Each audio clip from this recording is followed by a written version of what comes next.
Hello, welcome back once again in microcontrollers and application subject.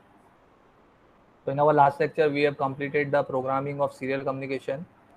Now we are in the same chapter, third unit only, 8051 timers, interrupts, serial and parallel communication. Now in this lecture, we are going to see the programmings of timer. Last lecture, we have seen the programming of serial communication, and in the previous lecture, we have completed the timer modes. So with the help of timer modes, today we are going to see its programming. So in this lecture, first we are going to see the programmings related with timer modes.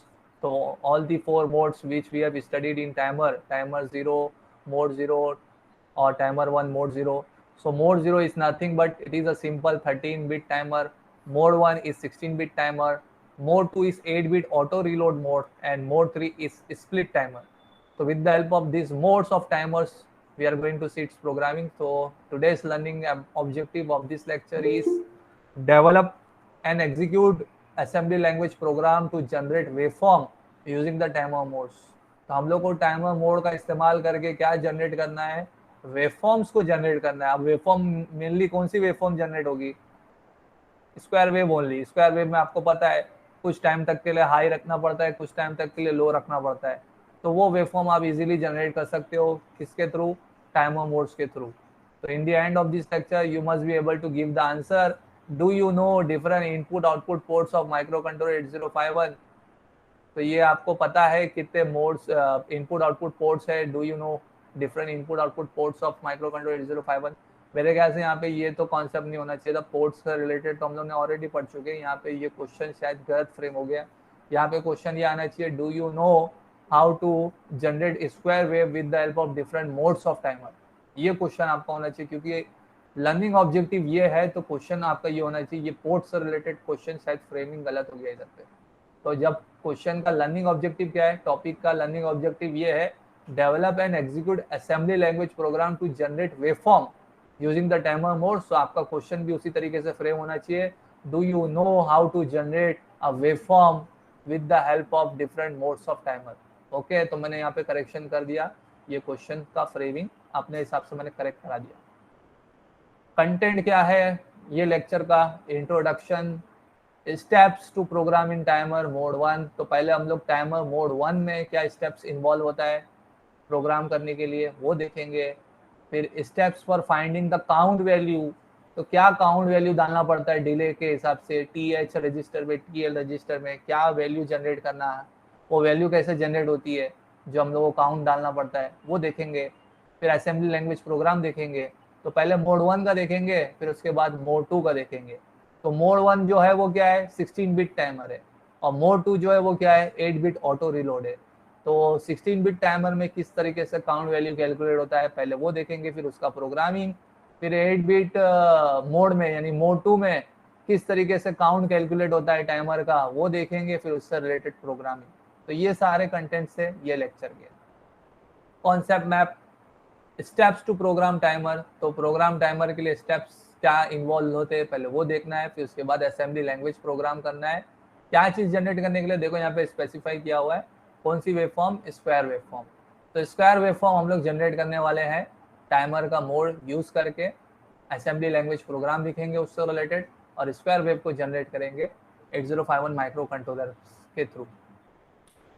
तो ये introduction था आपका. क्या introduction है, in 8051 timer modes can be use to generate time delay. आपको पता है timer का इस्तेमाल क्या होगा 8051 में, क्या चीज़ करने के लिए, टाइम डिले जनरेट करने के लिए. अगर आपको कुछ टाइम का डिले चाहिए तो वो डिले आप किसके थ्रू करोगे, टाइमर्स के थ्रू करोगे. 8051 में टाइमर का ये इस्तेमाल होता है टाइम डिले करने के लिए. और to select appropriate timer modes, और अगर आपको अप्रोप्रिएट टाइमर का मोड सिलेक्ट करना है तो वो उसके लिए आप कौन सा रजिस्टर का इस्तेमाल करोगे, टी मॉड रजिस्टर का इस्तेमाल करोगे. तो T mod timer mode register, ये 8-बिट का रजिस्टर फॉर्मेट जो हम लोग पहले भी देख चुके हैं. इस टी मॉड रजिस्टर का इस्तेमाल करना पड़ेगा इसके लिए टाइमर का प्रॉपर मोड सिलेक्ट करने के लिए. तो आउट ऑफ दी 4 मोड्स, तो 4 मोड में से आपको कौन से मोड में टाइमर को ऑपरेट करना है उसके लिए सेटिंग करने के लिए जो रजिस्टर यूज होता है वो कौन सा रजिस्टर यूज होता है, टी मॉड रजिस्टर यूज होता है. टू जनरेट द डिले, और डिले जनरेट करने के लिए क्या चाहिए आपको, काउंट वैल्यू चाहिए जो आपको टाइमर में लोड करनी पड़ेगी. अगर आपको डिले 500 सेकंड का चाहिए, 500 माइक्रो सेकंड का चाहिए, तो 500 माइक्रो सेकंड के डिले के हिसाब से टाइमर में वो क्या वैल्यू को लोड करें जो हमको बराबर से 500 माइक्रो सेकंड का डिले जनरेट करे। तो उसके लिए हमको यहाँ पे वो कैलकुलेशन करना पड़ेगा कि मैं वो टाइमर में क्या काउंट वैल्यू लोड करूं, उस लोड करने के हिसाब से मेरा टाइमर मुझे बराबर इतने टाइम का डिले देगा। तो ये सब कैलकुलेशन अभी ये लेक्चर में हम लोग को अंडरस्टैंड करना है कि वो टाइमर में कौन सी काउंट की वैल्यू लोड की जाए, उस लोड के वैल्यू से आपका बराबर से आपका उतने टाइम का डिले जनरेट होगा। तो ये बहुत बड़ा टास्क है टाइमर में डिले का, किस तरीके से डिले का कैलकुलेशन किया जाता है वो देखना है, वो अंडरस्टैंड करना है, फिर प्रोग्रामिंग करना है। तो क्या स्टेप्स इन्वॉल्व होता है मोड 1 के लिए, यहाँ पे ये पूरा समझाया हुआ है कि what are the steps involve in timer mode 1। तो टाइमर का मोड 1 इस्तेमाल करने के लिए क्या पूरा स्टेप्स आपको जाना है, फ्लो होना है, वो स्टेप्स पूरा यहाँ पे डिस्क्राइब किया हुआ है, 7 स्टेप्स में समझाया हुआ है। तो सबसे पहले load the timer register with value indicating which timer is to be use and which timer mode is selected. तो सबसे पहला टास्क आपका जब भी टाइमर का यूज करना है, तो टाइमर का यूज करने के लिए पहले उसका मोड डिसाइड करो कि टाइमर का कौन सा मोड आपको यूज करना है और कौन सा वाला टाइमर यूज करना है, टाइमर 0 इस्तेमाल करना है या टाइमर 1 इस्तेमाल करना है। अगर टाइमर 0 इस्तेमाल करना है तो टाइमर 0 के लिए आप मोड सेटिंग करो, टाइमर 1 इस्तेमाल करना है तो टाइमर 1 के हिसाब से उसका मोड इस्तेमाल करो। तो आपको कहाँ पे जाना पड़ेगा, टीम और रजिस्टर में जाना पड़ेगा। सबसे पहले टीम और रजिस्टर में वो वैल्यू प्रॉपरली असाइन करना पड़ेगा जो क्या बताएगा आपका कौन सा टाइमर यूज हो रहा है और वो टाइमर कौन से मोड में यूज किया जा रहा है। तो इसके लिए टीम और रजिस्टर में सेटिंग सबसे पहले करना पड़ेगा। फिर इसके बाद एक बार आपने टी मोड में वैल्यू असाइन कर दिए, वो टाइमर और मोड सिलेक्ट कर लिए, अब आपको लोड करना है वो रजिस्टर्स में वैल्यू। तो TL और TH दो टाइमर के रजिस्टर होते हैं, टाइमर के दो रजिस्टर होते हैं, टाइमर लोअर बाइट और एक टाइमर हायर बाइट। तो टाइमर लोअर बाइट में मैं क्या काउंट की वैल्यू डालूं, टाइमर हायर बाइट में मैं क्या काउंट की वैल्यू डालूं, तो उसके लिए सबसे पहले आपको कैलकुलेशन करके रखना पड़ेगा। अगर आपको कितने टाइम का डिले चाहिए उतने टाइम के डिले के हिसाब से आप काउंट का कैलकुलेशन करके रखो और वो काउंट का कैलकुलेशन फिर लोड करो किस में, TL रजिस्टर में, TH रजिस्टर में। ठीक है, तो यहाँ तक का स्टेप हो गया आपका। आपने काउंट वैल्यू लोड कर दिया, अब इतने टाइम का आपको डिले जनरेट करने के लिए ये काउंट चाहिए, ये काउंट की वैल्यू आपने डाल दी। अब टाइमर को स्टार्ट करो, टाइमर रन होना चालू कर दिया। अब कहाँ तक जाएगा, जहाँ तक का आपने काउंट वैल्यू डाले हो। तो जब वो पूरा काउंट कर लेगा तो टाइमर क्या होगा, ओवरफ्लो होगा। और ये ओवरफ्लो का आप किससे मॉनिटर करोगे, कौन से सेंटेंस से मॉनिटर करोगे, ये सेंटेंस है। तो क्या सेंटेंस है ये, jump if not bit TF। क्या आपका टाइमर ओवरफ्लो हुआ, उसने मैक्सिमम काउंट कर लिया कि नहीं किया। तो ये स्टेटमेंट से आप चेक करोगे कि मेरा ओवरफ्लो हुआ कि नहीं हुआ। ओवरफ्लो का मतलब ये होता है क्या टाइमर ने वो मैक्सिमम काउंट वैल्यू तक काउंट कर लिया, क्या वो टाइमर ने मैक्सिमम काउंट वैल्यू तक काउंट किया। तो मैक्सिमम काउंट वैल्यू तक काउंट कर लिया तो ये टाइमर ओवरफ्लो फ्लैग सेट हो जाएगा, वो बताएगा कि हाँ टाइमर ने मैक्सिमम काउंट कर लिया। तो जब काउंट कर लिया तो फिर आप टाइमर को स्टॉप करोगे, फिर आप वापस से क्लियर करोगे ओवरफ्लो फ्लैग को और दोबारा आप लोड करोगे TH TL में दूसरी काउंट की वैल्यू, ताकि वो दोबारा वापस से वो डिले जनरेट कर सके। तो इस तरीके से ये स्टेप्स इन्वॉल्व होता है टाइमर में डिले वगैरह जनरेट करने के लिए। तो आपको अभी मेन टास्क ये है कि वो लोड जो करना है काउंट की वैल्यू, उसका कैलकुलेशन कैसा होता है। वो कैलकुलेशन कैसा होता है कि आप टाइमर में ये वैल्यू को डालना है तो ये वैल्यू के हिसाब से इतना डिले देगा। तो वो काउंट का कैलकुलेशन पहले आपको प्रॉपर्ली अंडरस्टूड करना है। तो देखो यहाँ पे आप स्टेप्स दिया हुआ है, वो स्टेप दिया हुआ है कि आप किस तरीके से कैलकुलेशन करोगे। तो टाइमर में जो काउंट वैल्यू डालना होता है उस काउंट वैल्यू का कैलकुलेशन ये स्टेप्स में नजर आएगा। सबसे पहले आपको समझाया हुआ है कि एज्यूमिंग क्रिस्टल फ्रीक्वेंसी कितना है, 11.0592 मेगाहर्ट्ज। सबसे पहले स्टेप हम लोग यही एज्यूम करते हैं कि मान के चलो जो क्रिस्टल फ्रीक्वेंसी है वो कितने की फ्रीक्वेंसी है, 11.0592 मेगाहर्ट्ज की है। तो इस क्रिस्टल फ्रीक्वेंसी के हिसाब से आप कैलकुलेशन काउंट करोगे। अगर क्रिस्टल फ्रीक्वेंसी अलग दिया हो रहेगा तो वो हिसाब से अलग कैलकुलेशन होगा। तो ये चीज हम लोग ने क्लियर कर चुके थे। अगर क्रिस्टल फ्रीक्वेंसी 11.0592 मेगाहर्ट्ज का होता है तो उसके हिसाब से टाइम पीरियड कितने का होता है, time period of 1 clock cycle कितने का होता है, 1.085 माइक्रोसेकंड। याद है ना ये आपको, 11.0592 मेगाहर्ट्ज को डिवाइड बाय 12 करते तो क्या मिलता है आपको, क्लॉक फ्रीक्वेंसी मिलता है। और क्लॉक फ्रीक्वेंसी का इन्वर्स करोगे तो क्या मिलेगा, क्लॉक का पीरियड मिलेगा। तो अगर क्रिस्टल फ्रीक्वेंसी 11.0592 मेगाहर्ट्ज का होता है तो उसका टाइम पीरियड क्लॉक साइकिल का, एक क्लॉक पल्स का, क्योंकि ये जो सब वर्क होता है ये किस पे होता है, क्लॉक पल्सेस के ऊपर वर्क होता है ना। ये जितनी भी आपकी ऑपरेशन होगी 8051 में वो सब किसके ऊपर होगी, सब क्लॉक पल्सेस के ऊपर ऑपरेशन होगा। डिजिटल आईसी है ये, तो digital IC will always work on which pulses, clock pulses. तो एक क्लॉक पल्स का टाइम पीरियड कितने का होगा, 1.085 माइक्रो सेकेंड का होगा अगर आपका क्रिस्टल फ्रीक्वेंसी कितने का इस्तेमाल हुआ है, 11.0592 मेगाहर्ट्ज। ये कैलकुलेशन हम लोग ने कर चुके थे। 11.0592 मेगाहर्ट्ज को डिवाइड बाई 12 करते हैं तो क्या आता है, 921.6 किलोहर्ट्ज आता है। तो वो क्लॉक फ्रीक्वेंसी होता है, और फ्रीक्वेंसी का इन्वर्स करते हैं तो क्या आता है, टाइम पीरियड आता है। तो ये चीज आपको यहाँ पे दिया हुआ है, जो डिजायर्ड टाइम डिले है वो क्या है, 1.085 माइक्रो सेकेंड। तो आपको पहला स्टेप क्या करना है, divide desired time delay by 1.085 microsecond, यानी जितने का आपको डिले चाहिए उतने का डिले उसको डिवाइड करो किससे, 1.085 माइक्रो सेकेंड। तो ये 1.085 माइक्रो सेकेंड क्या है, time period of one clock pulse, यानी एक क्लॉक पल्स का कितना टाइम है, तो एक क्लॉक पल्स का टाइम इतना है। तो आपको डिले कितने का चाहिए, फॉर एग्जाम्पल आपको डिले 500 माइक्रो सेकेंड का चाहिए, तो 500 माइक्रो सेकेंड ये आपका डिजायर्ड डिले है, इसको डिवाइड कर लो किससे, 1.085 माइक्रो सेकेंड, जो कि टाइम पीरियड है एक क्लॉक पल्स का, एक मशीन साइकिल का। तो एक मशीन साइकिल का जो टाइम पीरियड लगता है वो कितना लगता है, 1.085 माइक्रो सेकेंड। कौन सी क्रिस्टल की फ्रीक्वेंसी यूज करके, 11.0592 फ्रीक्वेंसी को यूज करके। तो आपने यहाँ से डिवाइड किया तो आपको कुछ वैल्यू मिला, तो वो वैल्यू क्या होता है, एन होता है, उसको क्या बोलेंगे आप लोग, एन। तो एन जो मिला आपको कैसे मिला, काउंट जो मिला वो आपको कैसे मिला, वो आपको desired time delay divide by किए किससे, 1.085 माइक्रो सेकेंड से। अब इसके बाद आपको क्या करना है, परफॉर्म क्या करना है, 65,536। ये क्या है, 65,536। जैसा कि आपको पता है अगर आप टाइमर का मोड 1 इस्तेमाल करोगे तो टाइमर का मोड 1 इस्तेमाल करके मैक्सिमम काउंट कितना होता है, मैक्सिमम काउंट आप कितना काउंट कर सकते हो, पूरा 16 बिट का टाइमर इस्तेमाल करोगे तो 16 बिट के टाइमर का इस्तेमाल करोगे तो पूरा मैक्सिमम काउंट कितना होता है, ये चीज पहले हम लोग ने अंडरस्टैंड कर चुके थे मोड में। तो कितना होता है, 65,536। अगर हेक्साडेसिमल में बोलोगे तो क्या होता है वो, F F F F H. तो डेसिमल में कितना होता है वो, 65,536। तो टाइमर मोड 1 में इस्तेमाल करके आप मैक्सिमम गिनती कितनी कर सकते हो, मैक्सिमम वैल्यू तक कहाँ तक पहुंच सकते हो, वो आप डेसिमल की 65,536 तक जा सकते हो। तो आपको क्या करना है, जो डिजायर्ड टाइम डिले है, डिजायर्ड टाइम डिले को डिवाइड करके 1.085 माइक्रो सेकेंड से जो नंबर आया, जो काउंट आया, अब आप उसको इससे माइनस कर दो। तो 65,536 माइनस जो काउंट आपको मिला डिवाइड करके, तो आपको वो जो डेसिमल वैल्यू मिलेगी वो डेसिमल वैल्यू आपका फाइनल काउंट होगा जो आपको टाइमर में लोड करना है, यानी टाइमर को इतना काउंट करना है। तो मैक्सिमम कितना होता है, माइनस डिजायर्ड डिले के हिसाब से जो आपका नंबर आया उसको माइनस करो।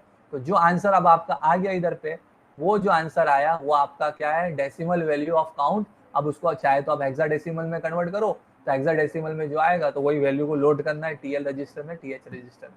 तो टीएल रजिस्टर में हम लोग यहाँ पे लोड करेंगे जो आपको माइनस करके आया। देखो अब यहाँ पे पूरा एक स्टेप दिया हुआ है, पूरा कैलकुलेशन, जो आपको वहाँ पे क्लियर नहीं हो रहा होगा यहाँ पे अब क्लियर हो जाएगा।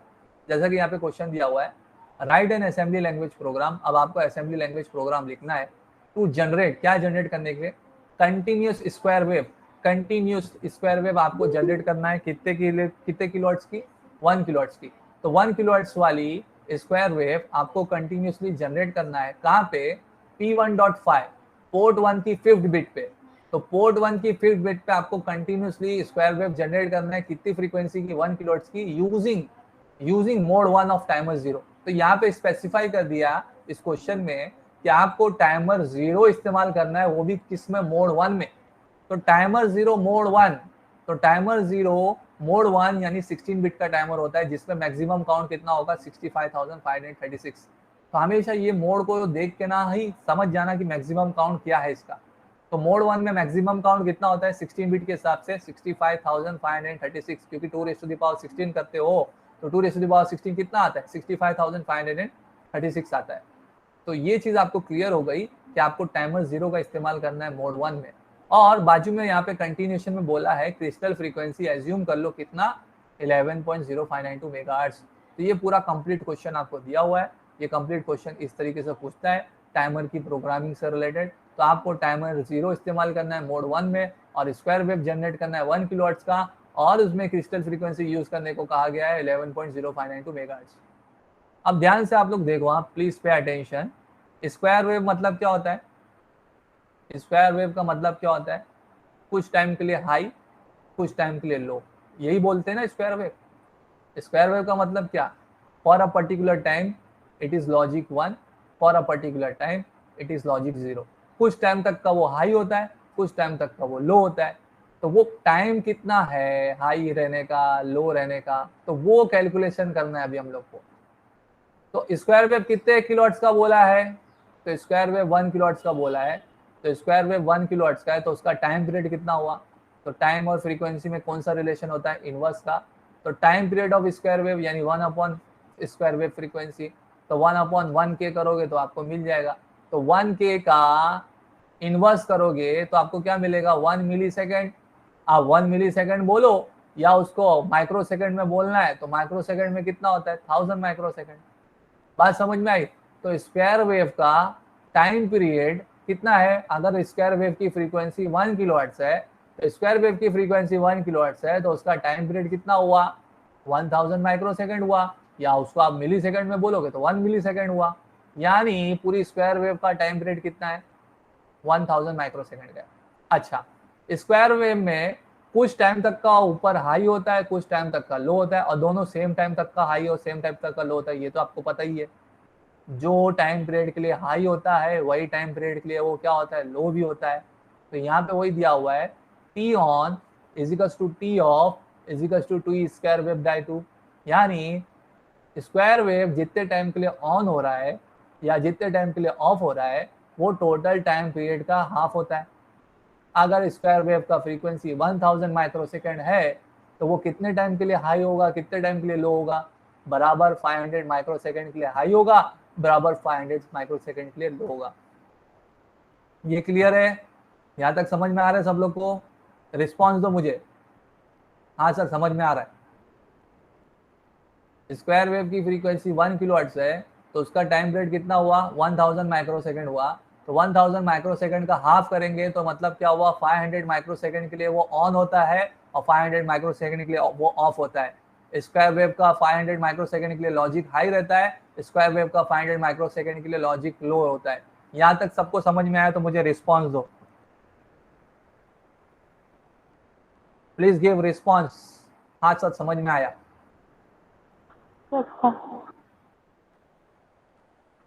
बाकी सबको समझ में आ रहा है क्या बोल रहा हूं मैं?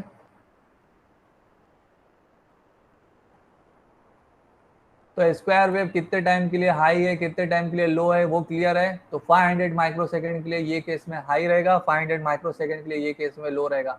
मतलब अब आपको जो डिले जनरेट करना है वो कितने का डिले जनरेट करना है? 500 माइक्रो सेकेंड का।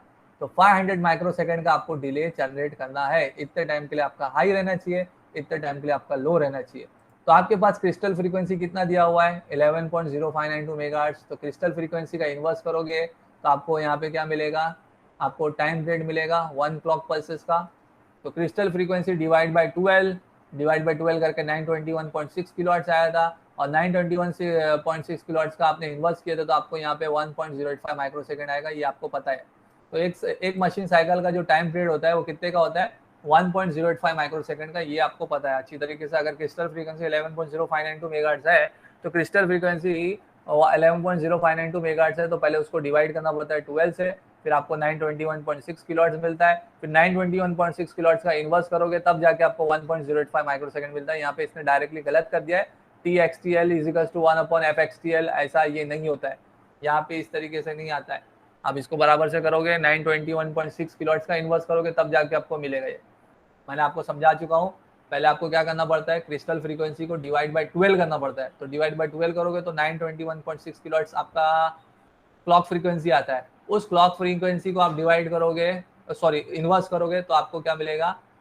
टाइम पीरियड मिलेगा उस क्लॉक साइकिल का। तो 1 क्लॉक साइकिल का टाइम पीरियड कितना होता है? 1.085 माइक्रो सेकेंड। तो अब आपका काउंट क्या डालना है? उसके लिए आपको क्या करना है? Desired delay. तो डिजायर्ड डिले कितने का है? 500 micro second. Divide by time period of 1 clock cycle. तो 1 क्लॉक साइकिल का टाइम पीरियड कितना है 1.085 माइक्रोसेकंड।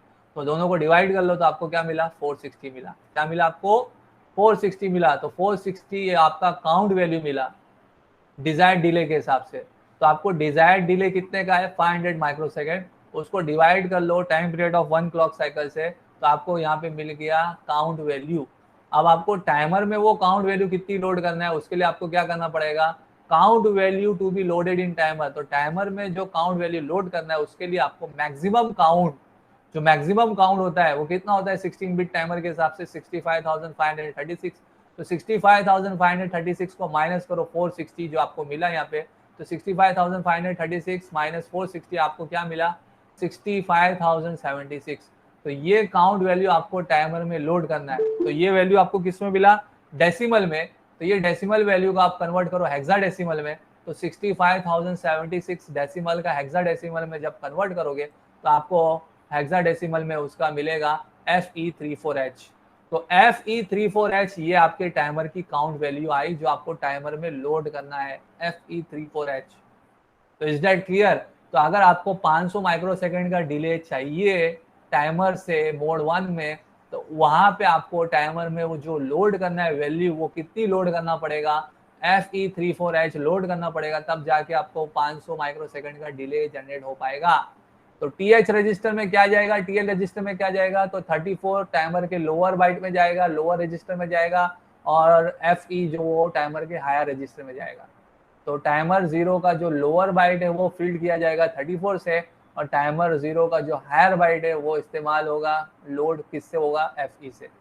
तो ये पूरा डिले कैलकुलेशन है बहुत इंपॉर्टेंट है। ये टाइमर का डिले कैलकुलेशन आपको बार बार समझना पड़ेगा। ये बार बार समझना पड़ेगा तब जाके आपको आएगा। ये एम्बेडेड सिस्टम में भी ये कैलकुलेशन आने वाला है आपका। तो अगर आपका क्रिस्टल फ्रीक्वेंसी 11.0592 मेगाहर्ट्ज का था तो time period of 1 clock cycle कितना होता है 1.085 माइक्रोसेकंड। अब आपको स्क्वायर वेव कितने किलोहर्ट्ज का जनरेट करना है 1 किलोहर्ट्ज। तो 1 किलोहर्ट्ज का पहले इन्वर्स करोगे तो कितना मिलेगा 1000 माइक्रोसेकंड। तो 1000 माइक्रोसेकंड ये पूरा स्क्वायर वेव का टाइम है।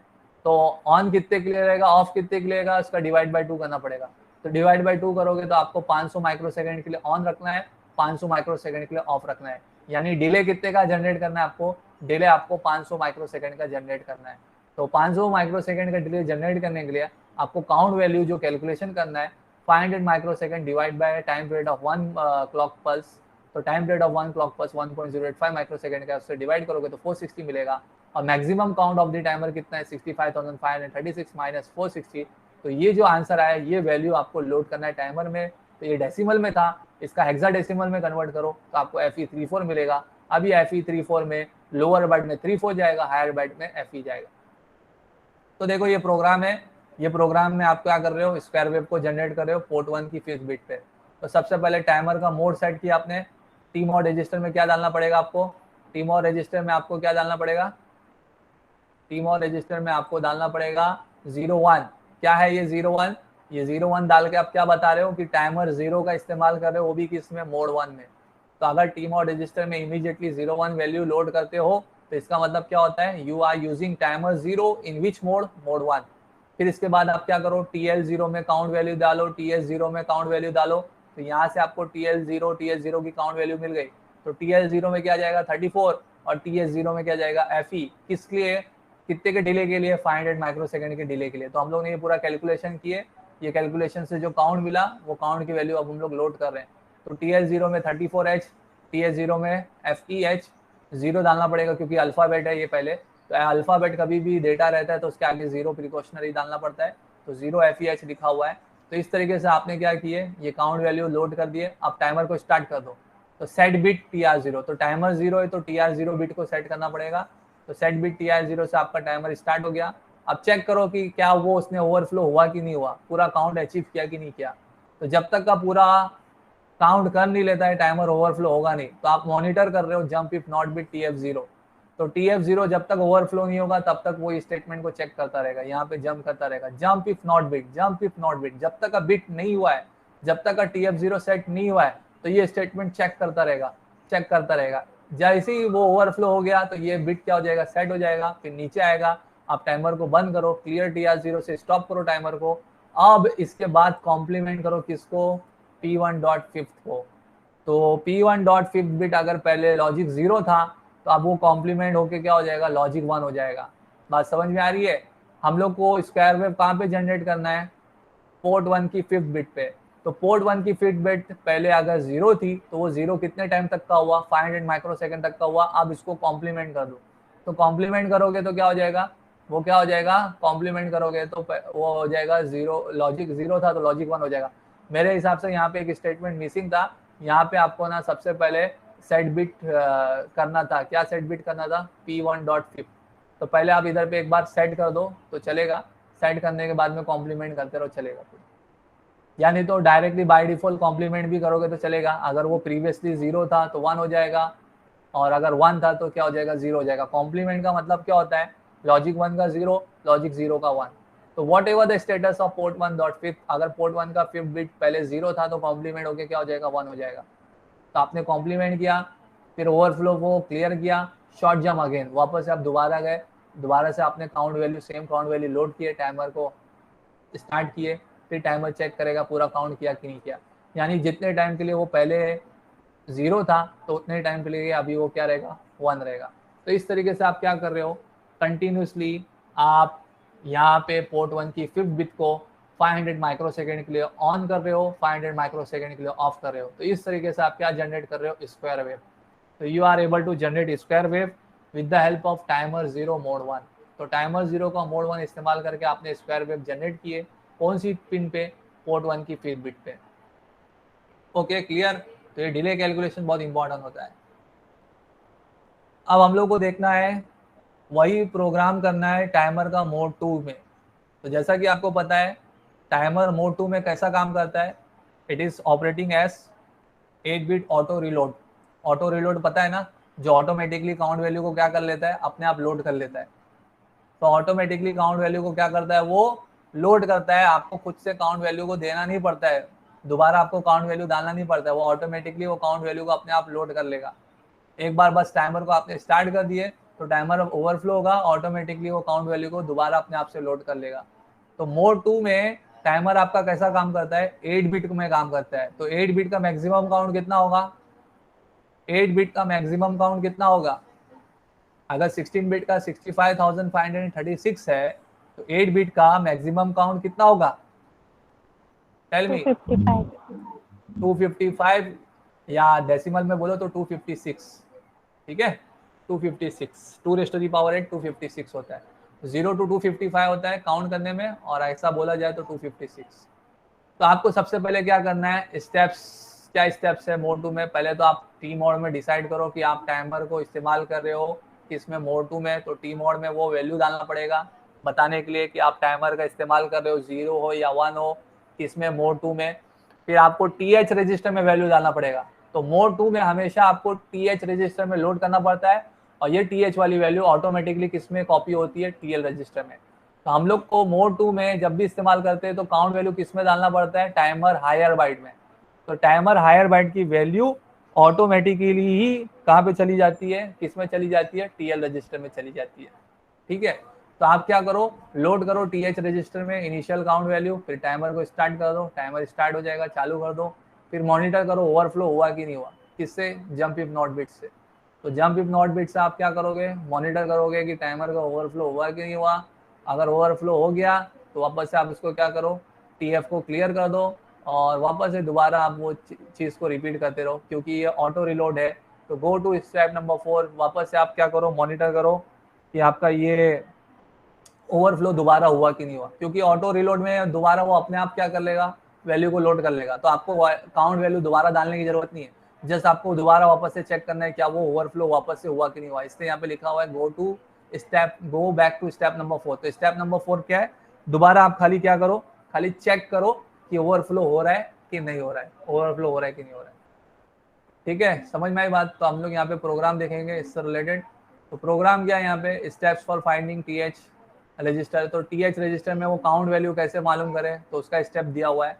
तो सबसे पहले जो भी आपको टाइम डिले चाहिए, उस टाइम डिले को खाली क्या करो, डिवाइड करो किससे, 1.085 माइक्रोसेकंड। अगर क्रिस्टल फ्रीक्वेंसी 11.0592 मेगाहर्ट्ज का है तो आपको कुछ नंबर मिलेगा, उस नंबर को किससे माइनस करना होगा, 256 से। इससे पहले वाले में 65,536 क्यों था, क्योंकि वो मोड 1 था, मोड 1 में 16 बिट यूज होता है, मोड 2 में क्या यूज होता है, 8 बिट यूज होता है, तो 8 बिट के हिसाब से कितना होगा 256, तो 256 माइनस n करो, जो डेसिमल वैल्यू मिली उसको आप कन्वर्ट करो हेक्साडेसिमल में, और वो काउंट वैल्यू आपको टीएच रजिस्टर में लोड करना होगा। तो ये प्रोग्रामिंग है उससे रिलेटेड, यहाँ पे आपको नजर आएगा प्रोग्रामिंग क्या क्वेश्चन दिया हुआ है, पहले क्वेश्चन को अंडरस्टैंड करो। Write an assembly language program, तो असेंबली लैंग्वेज प्रोग्राम लिखो to generate continuous square wave, continuous square wave generate करना है कितने किलोहर्ट्ज की, 2 किलोहर्ट्ज की, ऑन पोर्ट 1.5 यूजिंग मोड 2। तो पोर्ट 1 की 5th बिट पे ही आपको 2 किलोहर्ट्ज का स्क्वायर वेव जनरेट करना है, लेकिन यहाँ पे स्पेसिफाई किया हुआ है मोड 2, तो ये ध्यान से देखने का मोड 1 लिखा हुआ है कि मोड 2 लिखा हुआ है। तो मोड 2 ऑफ टाइमर 0, तो टाइमर 0 का मोड 2 इस्तेमाल करके आपको स्क्वायर वेव जनरेट करना है 2 किलोहर्ट्ज का, तो 2 किलोहर्ट्ज का स्क्वायर वेव आप जनरेट करोगे आप, और क्रिस्टल फ्रीक्वेंसी यहाँ पे क्या यूज करने बोला है 11.0592 मेगाहर्ट्ज, तो क्रिस्टल फ्रीक्वेंसी आपको वही 11.0592 मेगाहर्ट्ज का यूज करना है, और आपको यहाँ पे क्या करना है स्क्वायर वेव जनरेट करना है 2 किलोहर्ट्ज की। तो डिले क्या होगा पहले उसका कैलकुलेशन करना है। तो स्क्वायर वेव की फ्रीक्वेंसी कितना है, स्क्वायर वेव की फ्रीक्वेंसी 2 किलोहर्ट्ज की है, तो 2 किलोहर्ट्ज का इन्वर्स करोगे तो टाइम पीरियड मिलेगा, तो टाइम पीरियड कितना मिला 500 माइक्रोसेकंड मिला।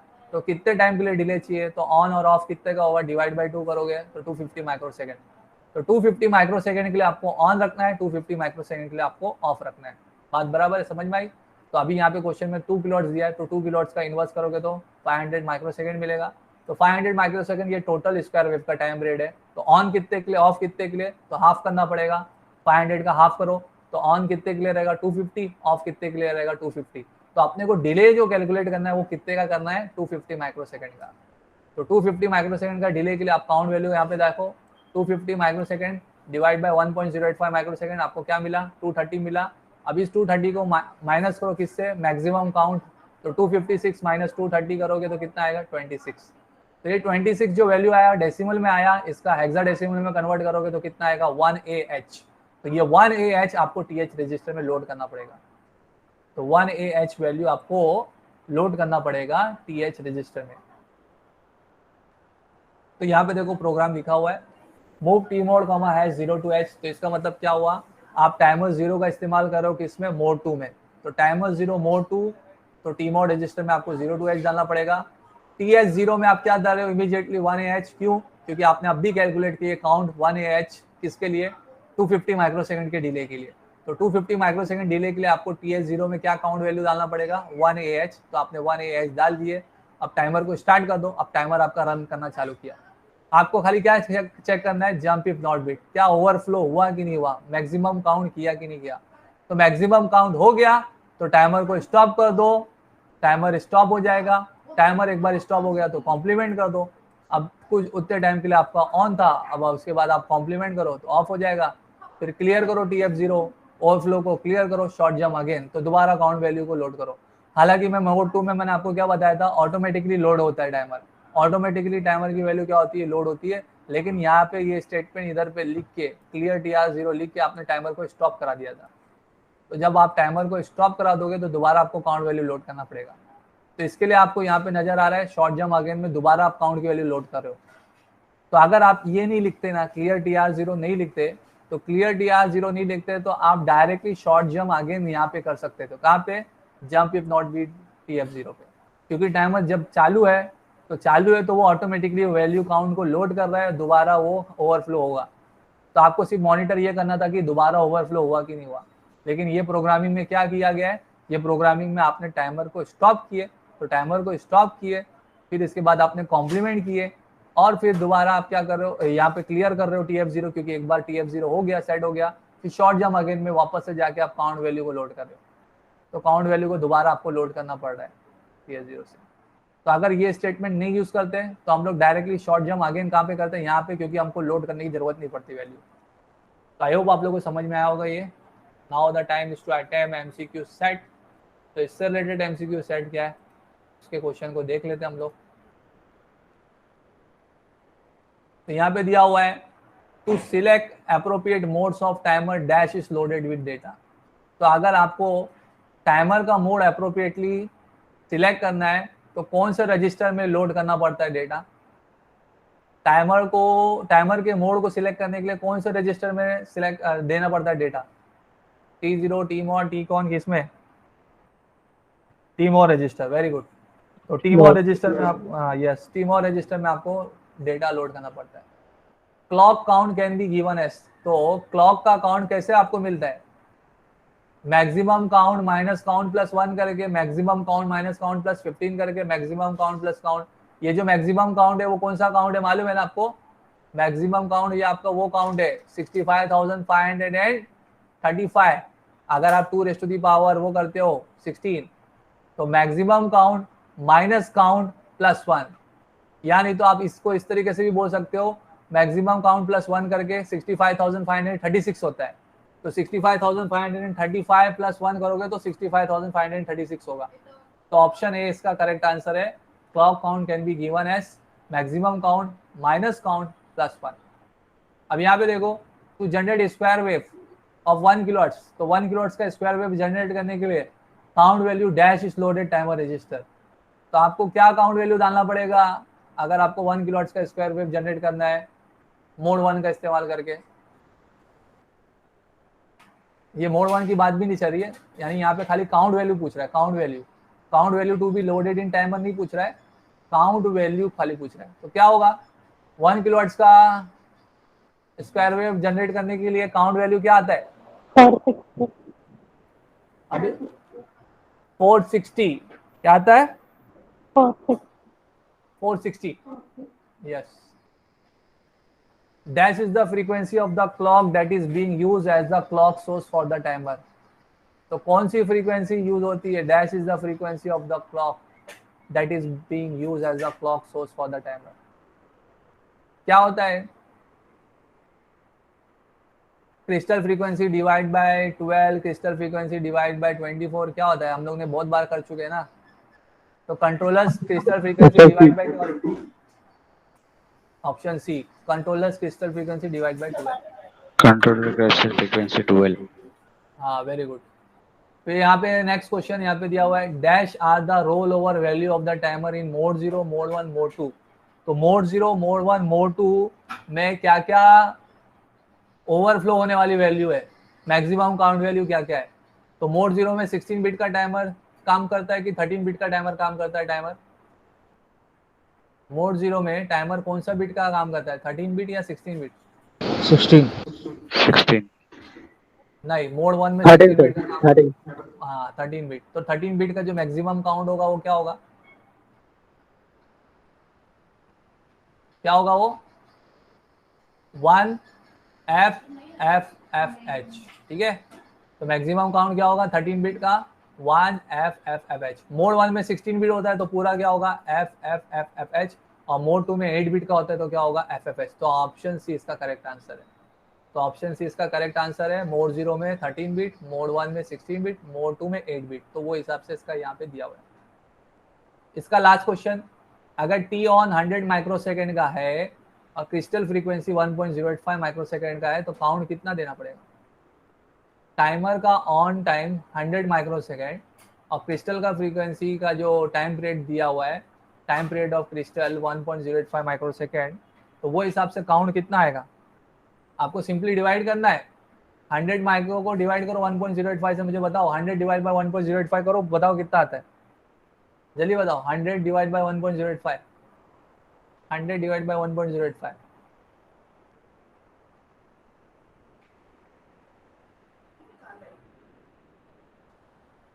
92 92 आता है? यस।